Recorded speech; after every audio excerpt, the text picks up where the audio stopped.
Due to the graphic nature of this cult leader's crimes, listener discretion is advised. This episode includes dramatizations and discussions of child abuse that some people may find disturbing. We advise extreme caution for children under 13.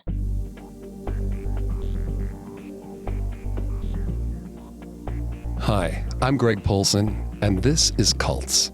Today we're going to take a deep dive into the life of Anne-Hamilton Byrne and the most disturbing New Age group in Australia's history, the Great White Brotherhood of Initiates and Masters, aka the Family. I'm here with my co-host, Vanessa Richardson. Hi, everyone.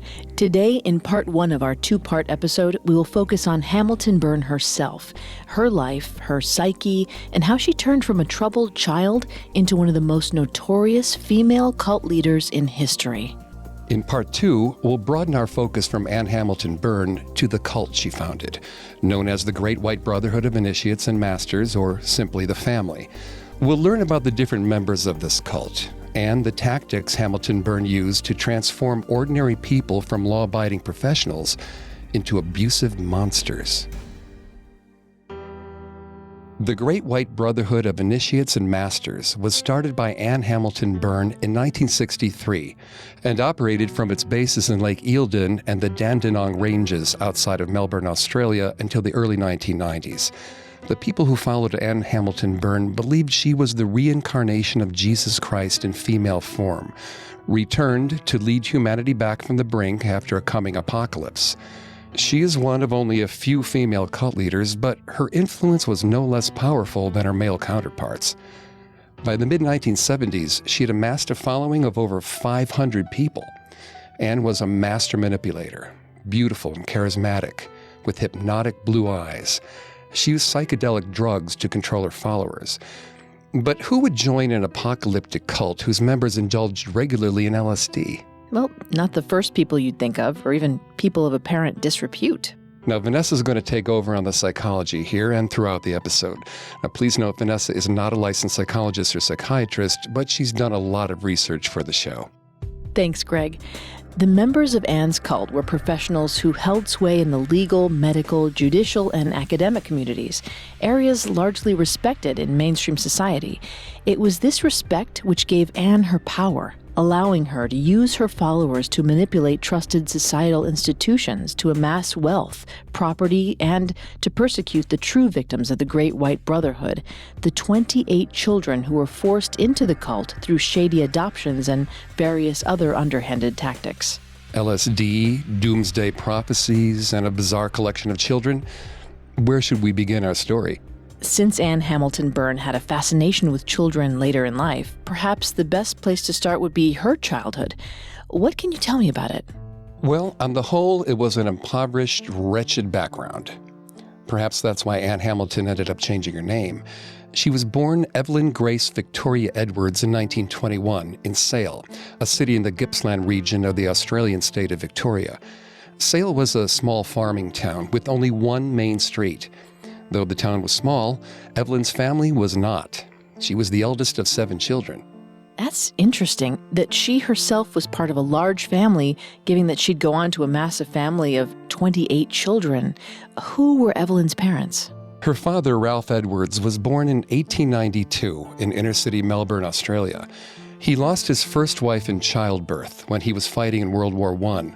Upon his return from the front in 1918, he married Evelyn's mother, who had recently moved to Melbourne from South London.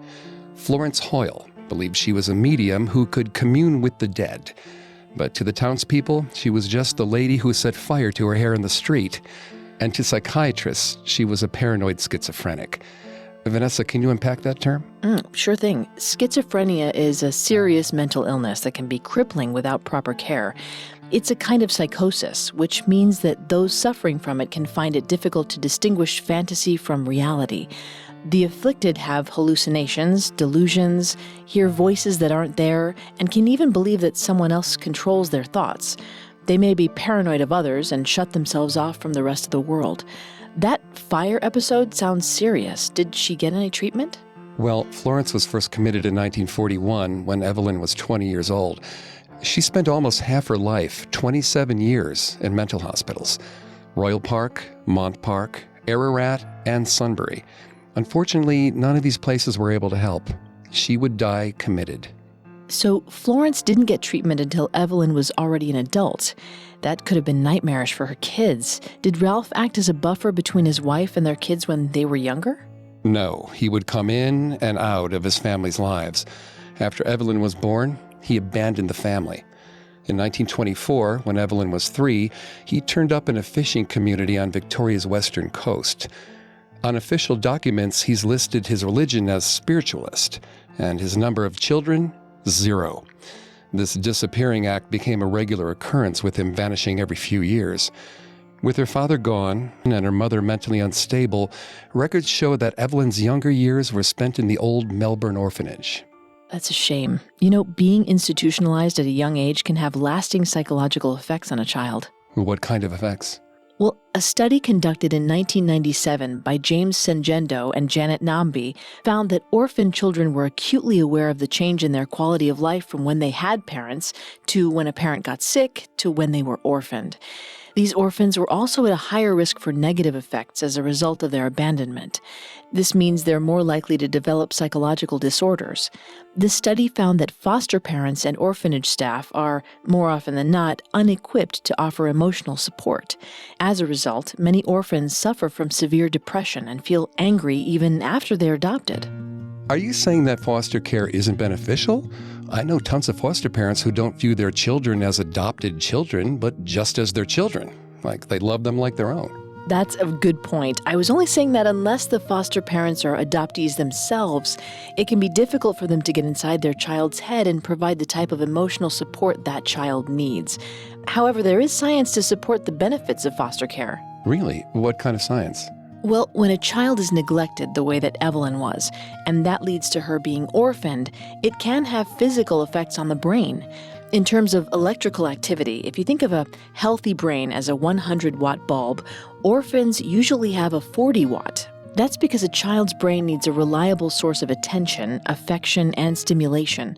Children born into neglect lack these things, and so are slow to develop the gray and white matter in their brains. In other words, their brains were physically smaller.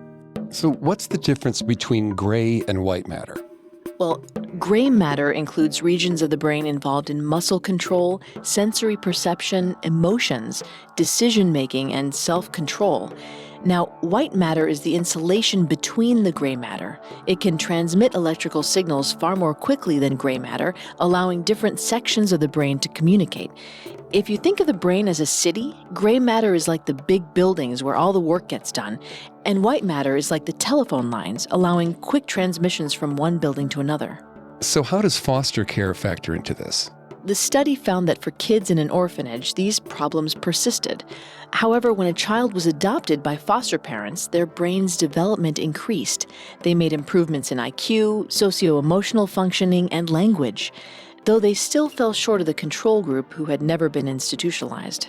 So it's possible for neglected kids to make a pretty good recovery if they're adopted by foster parents, right? Yeah, the earlier the better.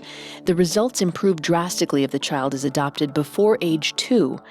Also, it's worth noting that while it was possible for the children to recover the missing white matter, their gray matter volumes stayed low regardless of whether or not they were put into foster care. So the areas of Evelyn's brain that regulated her emotions and decision-making and self-control were underdeveloped. Do you think that had anything to do with her development into a sociopathic cult leader? It's possible, even probable.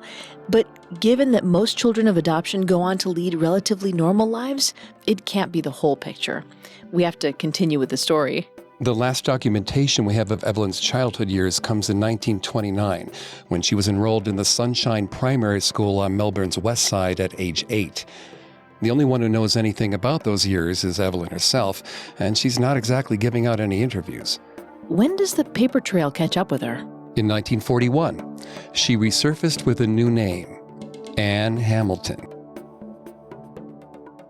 Our story will continue in a moment after a brief message.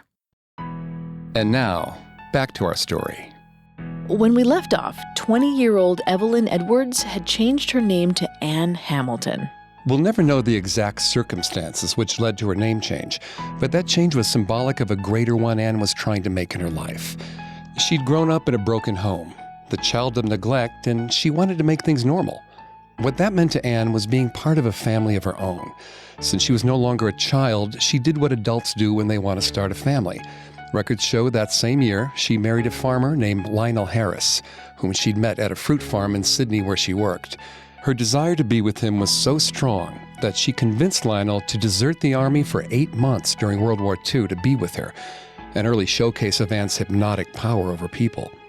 Luckily, the military police only forced him back to the front lines of World War II rather than bringing him up on more serious charges.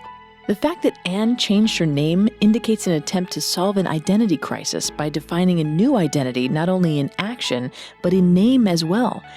First coined by psychologist Erik Erikson, an identity crisis means the failure to achieve ego identity during adolescence. Ego identity is the sense of identity that allows a person to experience a sense of who they are. I'm not sure that I get that totally. Can you explain it in a simpler way, like maybe with an example? Sure.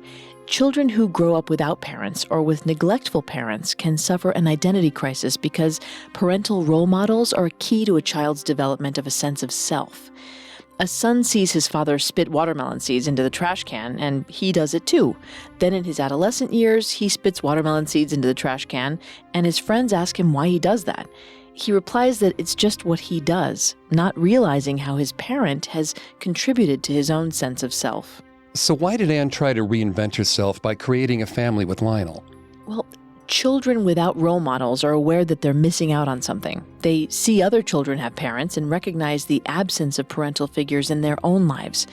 Orphans, whose parents aren't dead, but rather give them up for adoption, can become fixated on their absence, believing they need a family to define themselves. They often wonder why their parents gave them up, or fantasize about an idyllic family they used to have, which they believe is out there somewhere. I see.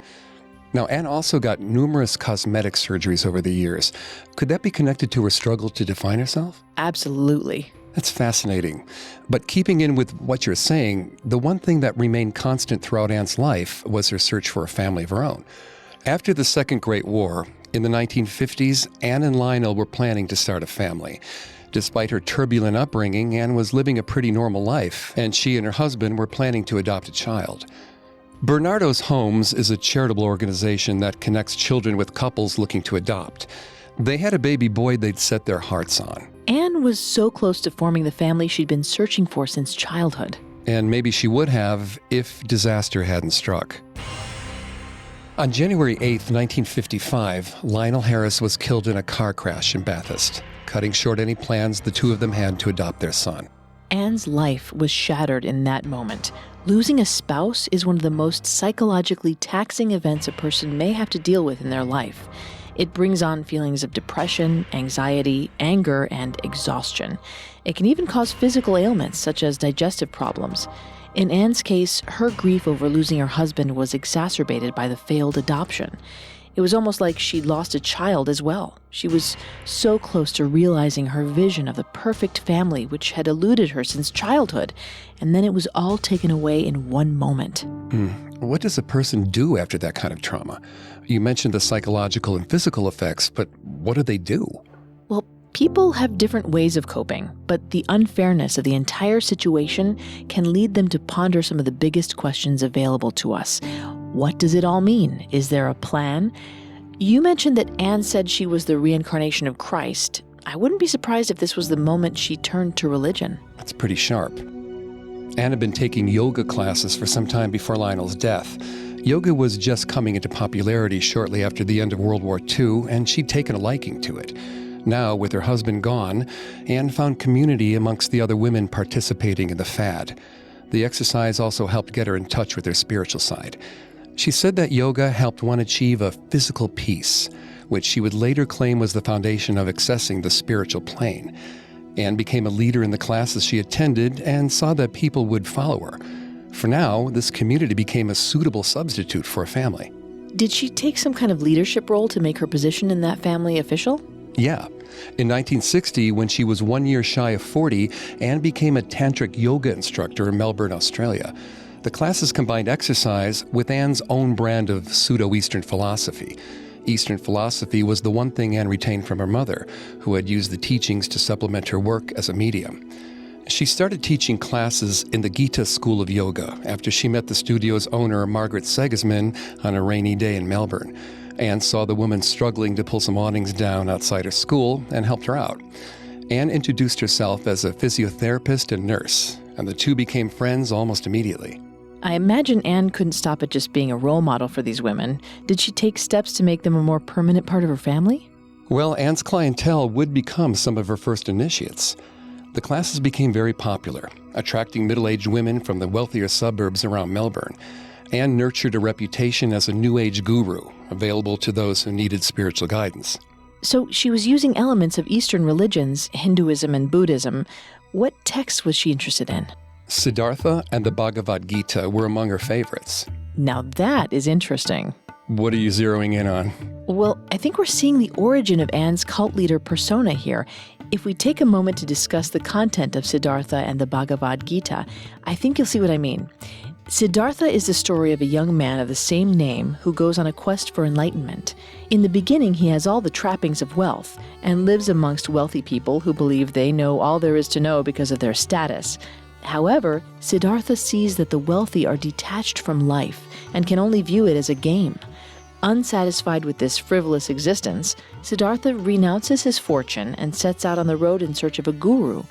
To make a long story short, he finds the guru, learns to cleanse himself of the trappings of this world, and becomes enlightened. Well, that's a fascinating story. It's powerful stuff. Indeed. And it was especially poignant to the middle-aged women who frequented Anne's classes. These women were going through midlife crises. Their kids had grown up, their husbands were having affairs, and it being the 60s, the recourse of divorce was practically unavailable, as it was very heavily discouraged by society.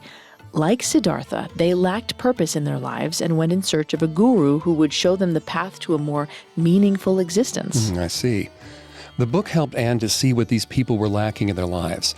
She stood on the shoulders of Eastern philosophers and used their work to win over these women. Yes, she knew her audience and how to play them, but she perverted the original teachings to fit her own needs. For instance, she left out the part where the guru tells Siddhartha that he can't attain enlightenment by following a guru, but must instead walk the path himself. Now that's where I'm getting stuck. If these women were supposed to be Anne's new family, why did she feel the need to manipulate them? They really did respect her, right? Well, Anne was using these women as a surrogate for her family. They loved and respected her, but they weren't really her family. They could still leave her anytime they wanted to. That made Anne nervous. She was ultra paranoid about losing her family because her original family had abandoned her. So that's why she did what she did next. After she got a woman sufficiently under her spell, she'd convince her to leave her husband. The result of this was shame in society. At the time, being a divorcee was a scarlet letter that few women would come back from. Once these women divorced their husbands, the only family they had left was Anne's. She would control them for life. Now, what about the other book, the Bhagavad Gita? What's the parallel there? Well, the Bhagavad Gita is a Hindu text written around 400 BC and comprised of a dialogue between Krishna and a warrior named Arjuna. Krishna is the word of God in human form and tells Arjuna to live a life that establishes dharma in the world. Dharma is a concept in both Buddhist and Hindu religions, meaning the principle of cosmic order. It's likely that Anne related to Krishna, as she would liken herself to Jesus reincarnate, the Western equivalent of the God-man. So she believed she was the mouthpiece of God, sent to teach her followers to bring Dharma to the world? Well, it's difficult to know what she believed, but regardless, she convinced her followers of as much. The Bhagavad Gita also has an interesting bearing on the culture at the time. Really?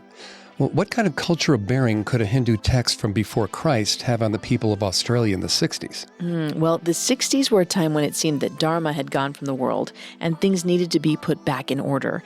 After the use of nuclear weapons during World War II, the Cold War began between Russia and the United States. Given the advent of nuclear power, this conflict not only affected those countries, but the entire world.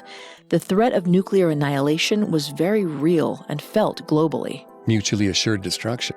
Exactly. People were understandably worried, and there was a consistent malaise during this period caused by the prevailing sentiment that the world could end at any moment. It made folks give way to a more mystical way of thinking. Oppenheimer quoted the Bhagavad Gita, didn't he? You're catching on, Greg. J. Robert Oppenheimer, the American theoretical physicist who developed the atomic bomb, famously referenced the text after the first nuclear test in 1945. He quoted Krishna, quote, "I am become death, destroyer of worlds," end quote. This statement was broadcast the world over and once again brought light to the ancient text. Anne recognized how the people in her community were reflecting on man's terrifying capacity for destruction, and she exploited that fear for her own advantage. But what advantage could she really gain by converting all of these suburban housewives? Women didn't hold much power in the 60s. It's true. Anne couldn't set up a legitimate organization with only divorcees, and her family was lacking the members she desired the most, children. But Anne was past adoption at this point. Her talent for manipulating people had warped her perspective. The fact that this bad behavior was rewarded caused her to repeat it, and repeat it she did, in her quest for children of her own. We'll return to our story in just a moment from the Parcast Network. And now, let's continue the story.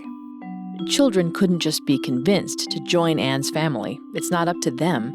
And there are numerous societal bulwarks in place to make sure that children aren't kidnapped or otherwise separated from their parents.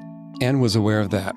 That's why she set out to build her small family of yoga moms into a full-fledged organization, one with reach in the judicial, legal, academic, and medical communities, with legitimacy so no one looking at her perfect family would bat an eye.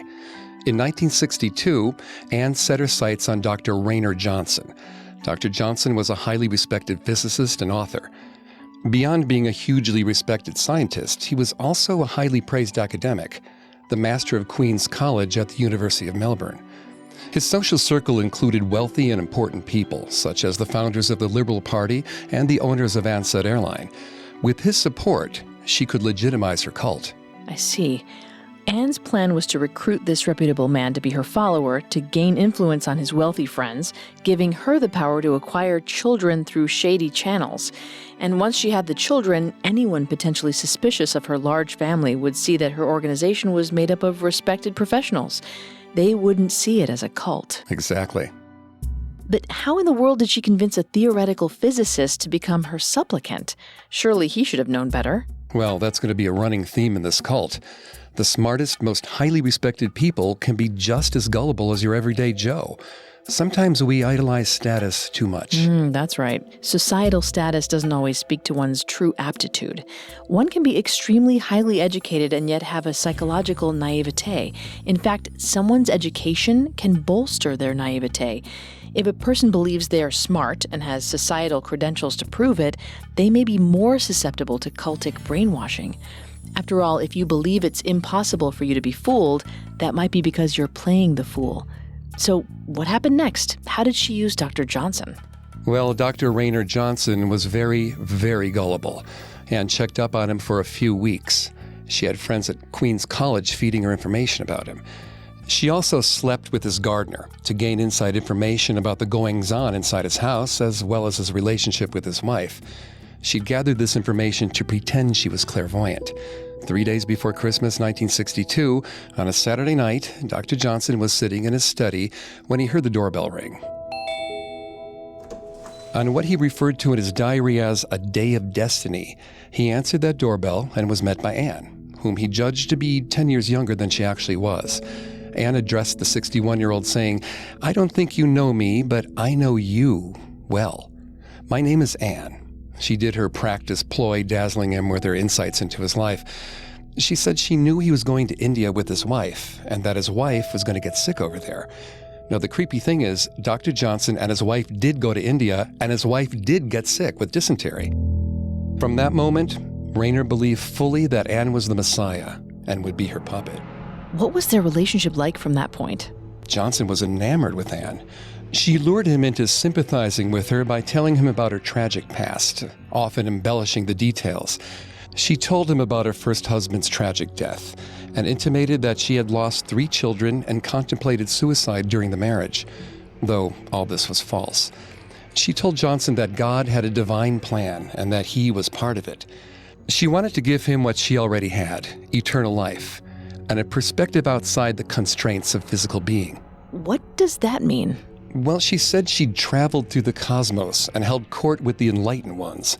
In her own words, once you have a glimpse of these superior beings just with your old eyes, it will completely change your life. You could look at them for years and years and not know them. And then all of a sudden, through your training, you see them. You find that the supreme ruler, God, has manifested and given enlightenment and divine wisdom for all creatures. And Dr. Johnson was on board with this? It wasn't just the future telling that Anne had done which convinced him. He was already susceptible because of where he was in his life. A lifelong physicist, in the twilight of his career, Dr. Johnson started to become interested in metaphysics. You mean the study of things that exist beyond earthly experience? I can see that because in the 60s, metaphysics was considered to be scientific. Tests were being conducted, and the data scientists have since collected on the subject, disproving a lot of metaphysical claims, did not yet exist. Rayner sincerely thought he had come into contact with a woman who could provide evidence of experience beyond the physical plane. Anne offered Rayner more evidence to support her claims in May of 1963, when Anne performed her first miracle. Fran Parker, one of Anne's yoga moms, rolled her car on the outskirts of Melbourne. During the accident, she fractured her skull, and doctors told her the eye wound she sustained might leave her partially blind. In Dr. Johnson's words, Anne immediately organized spiritual help. Fran left the hospital a week later, much earlier than expected. She had perfect vision and was otherwise in good shape. Johnson told his wife that the experience convinced him that Anne was Christ reincarnate. He began referring professional colleagues to Anne, who were similarly impressed. In turn, these professionals would gather their friends, also respected professionals, and refer them to Anne, who was a master at convincing them of her powers. And so it was that Anne's numbers grew exponentially through the remainder of the 1960s. Finally, in 1968, she had amassed enough power to begin obtaining her true goal, a huge family of children. I know these people must have had influence, but did they really have enough to steal children? And how did they do it? Did they kill the mothers? Well, these are fascinating questions, Vanessa, but unfortunately, that's all the time we have for today. Next time, we'll discuss the methods Anne used to kidnap her children, the culture within the cult, how Anne treated her 28 children once she had them, and how it all came crashing down.